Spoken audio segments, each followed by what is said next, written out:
What's going on, y'all? Happy Tuesday and welcome to the latest edition of the Hashing It Out live stream. I'm your host, Colin Harper, head of content and research at Luxor Technologies. So, we're having a bit of a special edition today. We released our Q3 report last week. So, most of today's show will be dedicated to unpacking some of the findings that we have in that report. We're going to start with some analytics and some metrics from Hashrate Index, jump into the report, and then as I go through the report, I'm going to go through a few news items that came out last week that kind of build on some of the research that we did there. So with all of that said, let's hop right into it with some data from Hashrate Index. So quick announcement as well for those of you who did not see it, but we now list petahash per day and terahash per day for the hash price index. So you can go onto our hash price index and toggle between mining revenue for petahashes a day and terahashes a day now, both for the USD and for the BTC denominated hash price. Pretty cool feature. We're happy to have it. We've been asked by a lot of miners to put this on there, especially some of the larger scale, mid-sized guys, and even some smaller size industrial guys. So happy to have this on here. Check it out if you haven't. And from now on, I will be referencing specifically petahash per day for hash price index. So on that note, this past Sunday, we got another upward difficulty adjustment. I believe it was 3.44%, so not as massive as the 13.55% one we had a few weeks ago, but still pretty sizable.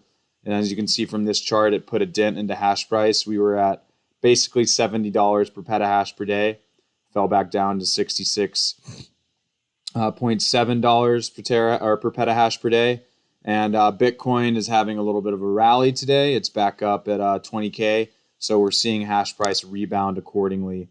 The current spot hash price is just below $70 per petahash per day.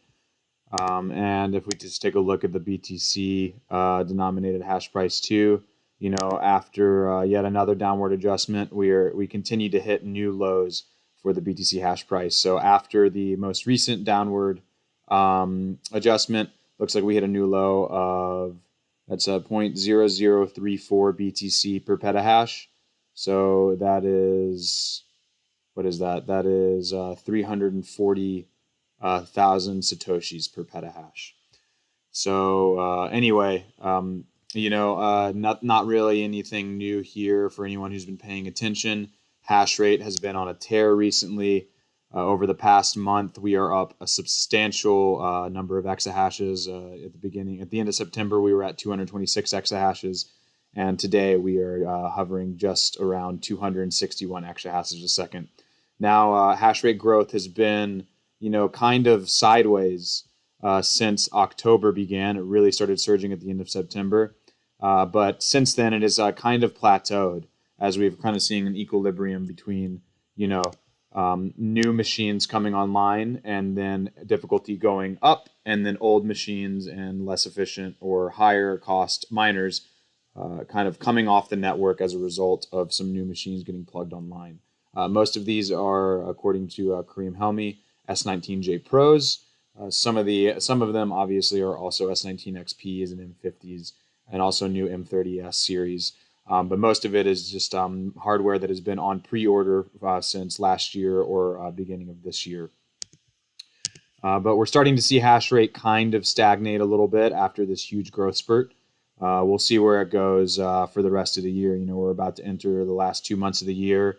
A lot of projections are putting Bitcoin's hash rate by end of year around 280, 290, maybe 300 exahashes a second. So we'll be keeping an eye on that, especially as some more of these new machines start to come online. And just a quick ASIC index update as well. Machine price is really starting to come down. We've got new gen machines at $25.89 per terahash, mid gen at $18.80 per terahash, and the old gen machines like the S9 at $9 a terahash. So really starting to see those fire sales continue to set in, something that we covered in our Q3 report. Which, speaking of, we released our Q3 report last week on October 19th. It is titled Gradually Then Suddenly. The blog post and newsletter that I sent out is right here on the website. It just has a quick rundown of some of the findings as well as a download for the PDF of the actual report. So if you guys want to find it online, it's here on the blog. Download will be right there, and then the quick summary. But we're going to go and look at the full thing, not all of it, but just a few of the highlights from it for the rest of this live stream. And just before I start, a big shout out to everyone who helped me with this report on the lecture team. Balmy Investor, Ben Harper, Yaron, Melarud, Ethan Vera, and Mikawai, our designer. Mikawai always does a great job of putting these things together, and for everyone else that helped assist me with data and some text on this report, including Aaron Foster, who unfortunately was not included in this because I had a little bit of a brain fart, but they all helped out extremely with this report, and I want to thank them because they helped make it all the better. So to dive right into it, we're just going to go to the intro and just take a look at Bitcoin's hash rate growth. Interestingly enough, we didn't actually start to see Bitcoin's hash rate surge until the very end of Q3, the last week of September, and in the beginning of October and the beginning of Q4. Hash rate growth is actually quite sluggish in Q3. The 7-day average only increased by 6.6% from 212 exahashes a second to 227 exahashes a second at the end of Q3. And the average for Q3 of the average of the 7-day hash rate was actually only 5% less than the average, was 5% more than Q3. So Q3's average hash rate was 214 exahashes a second, and Q2's was 214 exahashes a second. Now, what that has to do with is the fact that a lot of miners had hash rate come offline in July during the heat waves, particularly in the United States and places like Texas, also in the southern United States when it got very hot this summer. A lot of miners had to power down in Texas. Part of that was due to the fact that Texas's grid was short on power, and these miners had to curtail their power back to the grid or receive credits like we saw with Riot. So all that to say, the summer months kind of took a lot of hash rate offline and led to lower averages over the rest of for the remainder of Q3. But as Q3 came to a close, as the summer months cooled into autumn, we started seeing hash rate pick back up, as well as see some new machines come online at the beginning of Q4, which led to the growth that we are seeing today. Now, what this did to hash price is it actually meant that hash price hung in there a little more than we would have expected to, because at the end of Q2, with June's sell-off to Bitcoin, with Bitcoin's June sell-off, I think Bitcoin hit like 17.5K as a low during that sell-off. Hash price was getting absolutely shit-kicked, and we expected to see lower prices in Q3. However, it kind of chopped sideways a little bit. Throughout Q3, USD hash price only fell from about 5% from $83 per petahash per day to $79.6 per petahash per day. The average USD hash price was $92.7 per petahash per day in Q3 versus Q2's average of $141.2 per petahash per day. And year over year, let's not mince words here. Hash price is getting absolutely destroyed.